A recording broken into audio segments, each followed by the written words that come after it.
Welcome to me TV Telugu news. Tenali Radhakrishna కళ్యాణ మండపంలో ఏర్పాటు చేసిన రజక ఆత్మీయ సమావేశంలో పాల్గొన్న గుంటూరు పార్లమెంటరీ అభ్యర్థి Pemmasani Chandrasekhar, Janasena party PR chairman Nadendla Manohar.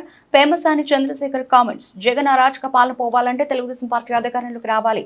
రాష్ట్రంలో పరిశ్రమలు రాకుండా చేశాడు. కియా లాంటి పెద్ద పెద్ద సంస్థలు జగన్ చేస్తున్న దోపిడీని తట్టుకోలేక పక్క రాష్ట్రాలకు తరలి వెళ్లారని పేర్కొన్నారు.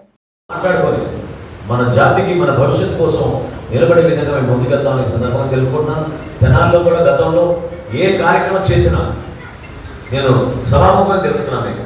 ఏ కార్యక్రమం చేసినా పొదుపు సంఘాల విషయంలో కానివ్వండి, లేదా ఎవరైతే పాపం తోపుడు బండ్ల మీద నివసిస్తూ దానికనే ఆధారపడి చాలామంది మన రజకులు బతుకుతూ ఉంటారు, వాళ్ళ విషయంలో కానివ్వండి, చిన్న చిన్న ఉద్యోగాల అవకాశాల విషయంలో కానివ్వండి, చివరికి షిఫ్ట్ ఆపరేటర్ విషయంలో కూడా నాకు బాగా ఉంటుంది. షిఫ్ట్ ఆపరేటర్ మన సబ్స్టేషన్స్లో ఉన్న ఉద్యోగాల విషయంలో కానివ్వండి, ఎక్కువ మందిని మనం ప్రోత్సహించింది మన రజక కమ్యూనిటీ నుంచి చాలా మందికి మనం అవకాశం కల్పించాం.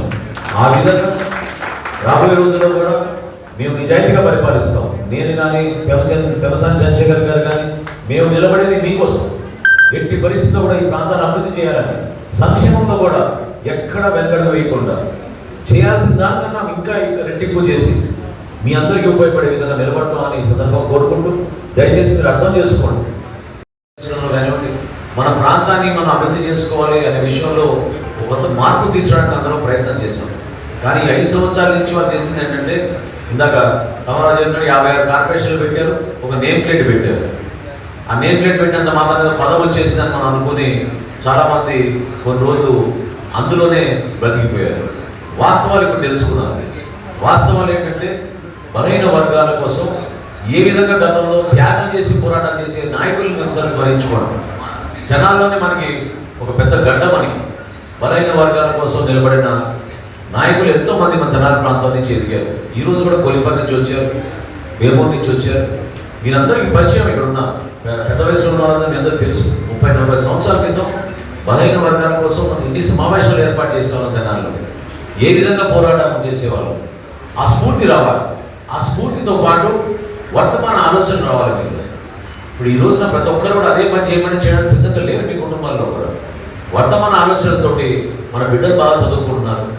మొన్న వెంకటేశ్వర ఒకరిని తీసుకొచ్చింది నాకు హైదరాబాద్లో సాఫ్ట్వేర్ కంపెనీలో ఉద్యోగం చేసుకుంటున్నాడు యువకుడు. పార్టీ కోసం పనిచేయడానికి తెనాలి వచ్చి పనిచేస్తున్నాడు.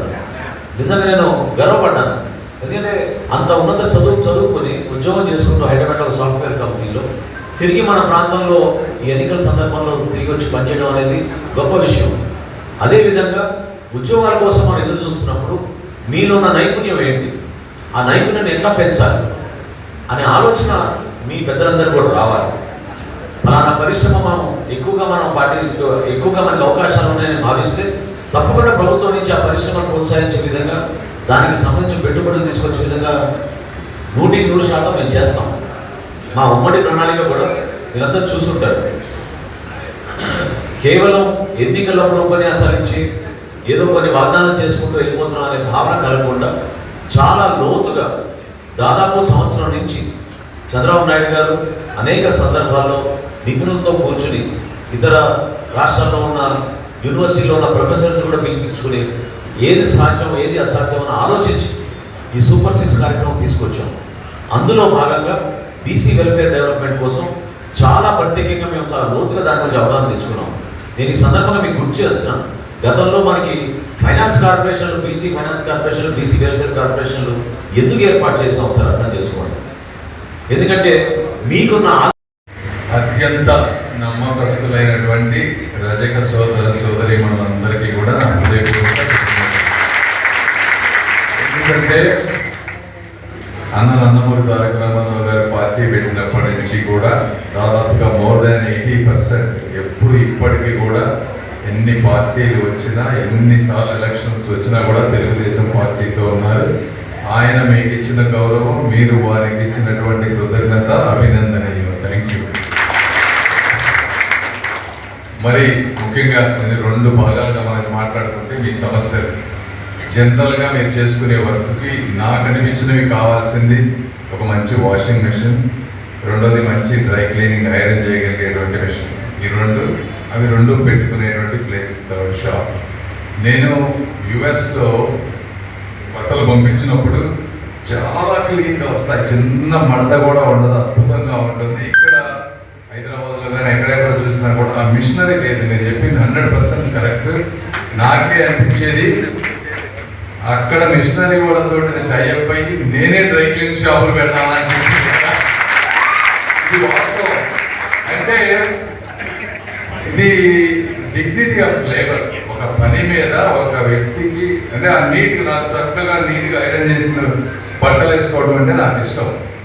చేసినప్పుడు ఇక్కడ అంత క్వాలిటీ లేనప్పుడు ఇది ఏంట్రా ఎందుకు లేదని అనిపిస్తూ ఉంటుంది. బట్ మీరు చెప్పింది కావాలంటే మీరు ఎవరైనా మీ అసోసియేషన్ తరఫున కానీ మంచి వాళ్ళు దాని మీద నాలెడ్జ్ ఉన్నవాళ్ళు కనుక ఎవరైనా నాతో వస్తే నేను అమెరికా వెళ్ళేటప్పుడు మిమ్మల్ని తీసుకెళ్ళి మనం ఒకసారి అక్కడ ఉన్న డిఫరెంట్ మిషనరీస్ చూసి దాన్ని ఏ విధంగా దీన్ని తీసుకురావాలనేది ఒక ఆలోచన చేద్దాం. దీనికి ఫండ్స్ అనేవి కూడా ఒకసారి ఆలోచించి మరి బాబు గారు పెట్టినటువంటి బడ్జెట్లో అది ఎంత అవుతుంది ఏంటి ఒక అంటే ఇప్పుడు ఈ రోజు ఉన్నటువంటి పరిస్థితుల్లో రాష్ట్రం అంతా విపరీతమైనటువంటి అప్పులమయమైపోయింది.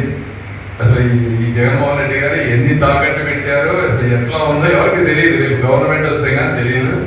ఆ సిచ్యువేషన్ బట్టి మొదటి 6 నెలలు 1 ఇయర్ కాకపోయినా సెకండ్ ఇయర్లో అయినా సరే తప్పనిసరిగా వీటన్నిటి గురించి ఆలోచించి ఫాలో అప్ చేద్దాం అంతవరకు డెఫినెట్గా. సో అది ఇది ఒక ఆస్పెక్ట్. మీకు జనరల్గా మీ వృత్తిపరంగా అది ఎంతమంది చేయగలం ఏంటనేది సెకండరీ అయితే ముందు ఒక బెంచ్ మార్క్ చేయడం, కొన్ని క్వాలిటీ డ్రై క్లీనింగ్ సెంటర్స్ పెట్టించే విధంగా చేద్దాం ఒకటి. అది పోయిన తర్వాత నెక్స్ట్ అసలు జనరల్గా ఇప్పుడు బీసీలు అంటేనే తెలుగుదేశం, బీసీలు అంటే తెలుగుదేశం, తెలుగుదేశం అంటే బీసీలు. నేను ఈ మధ్య ఎప్పుడు లోకేష్ గారిని కానీ చంద్రబాబు నాయుడు గారిని కానీ మాట్లాడుతూ ఉన్నా కూడా మనం ఎక్కువ బీసీలని ముందుకు తీసుకువెళ్లాల్సిన అవసరం ఉంది. తెలుగుదేశం పార్టీకి ఎప్పటి నుంచో నమ్మకంగా వెన్నుముకలాగా ఉన్నారు.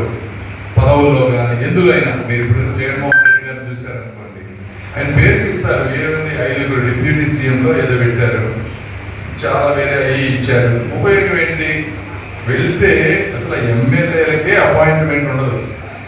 ఇక్కడ ఉన్న ఎమ్మెల్యేనే మీరు అడగండి. సపోజ్ అసలు మీరు జగన్మోహన్ రెడ్డి గారిని ఎన్నిసార్లు కలిశారు?